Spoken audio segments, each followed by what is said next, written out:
Hello, Professor Altor. My name is Julie Baker from CCC, and today I will be giving an informative speech. Hello, audience. Today I'll be giving you a speech on college amenities.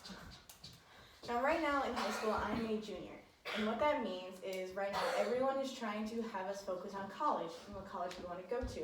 So I was a little interested in this because every time I looked at a college, instead of giving me the facts about the admission rates and the success rates, and if they offered you an internship after college, they gave me a list of all the cool things about their campus and all the wonderful things they had involving their meal plans.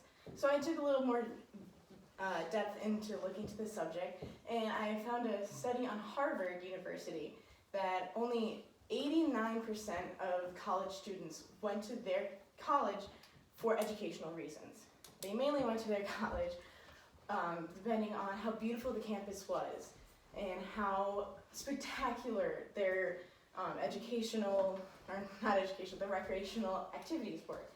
And so I started talking to other college representatives, and one of the big things that I found was the University of Northern Iowa, the biggest thing that they promote to us when they come to talk to us is that they have 32 ice cream flavors. And so that is something that they mainly focus on when they're talking to us. Each time we go be like, oh, well, how is your engineering program?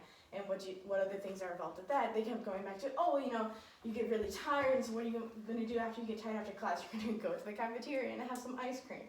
And so that was kind of a big issue with me because I wanted to know more about what I was going to learn and what was going to be involved in all my learning and what courses I needed to take and what was recommended. And so then I went into more depth on this, and I went to a website called mycollege.org. And when I went on there, I tried to find all the colleges that I was interested in. And every time that I clicked on them, of course, all they talked about was the campus and other type of cool things that the college provided. And so then I found my number one choice in college, which was UCLA. And the biggest thing that they had to say was how everything was key card accessed. So if you wanted to go do your laundry, you didn't even need to pay quarters. You just had a key card with your name on it, you scanned it, and it was done. And that's all that was mentioned in that. It did not tell me that they had a 17% acceptance rate. It did not tell me that they had a 100% success rate with their psychology program. They did not tell me anything that was educational or purposeful for me to know. And so then I started looking into what effects this had on us as students. And it turns out that these colleges are taking all of these amenities, such as lazy rivers, a 25-person private movie theater, bowling alleys, rock climbing walls, and installing them into these universities to try and get students to come to those universities. And all this is doing is taking our tuition price and jacking it up. So I looked at the biggest culprit of this, and that was University of Michigan. University of Michigan installed a 25-foot long lazy river in their school mascot shape. And then that cost $22.3 million for them to make. And what happened? Their tuition for those students went up by 43%. And so instead of paying the only $20,000 sum, they now had to pay $40,000. And so I looked at the next one, which was right here in the state, and that was the University of Iowa. University of Iowa is now installing a bowling alley, a rock climbing wall, and a 5-course dinner meal plan. Now what this is, they're bringing in different restaurants from around the area and supplying students with free 5-course meals.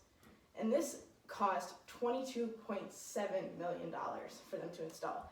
The bowling alley was $13 million. The movie theater was $3 million, and the rock climbing wall was $25 million. And this jacked up their prices even more. But they escaped rising the tuition for students by having 7 different investors invest into the university to supply the money for that. So in my mind, that's perfectly fine as long as you have the investors not to jack up our tuition prices. But with universities such as Michigan, who jacked up the tuition price by 43%, that's a little outrageous in my opinion. So what I have to say for you is when you're looking into colleges with your kids, make sure that you're focusing not on just what they can offer for the campus, but what their educational purposes are, what they provide for financial aid, and other things like that. Don't just focus on the beautifications. Thank you.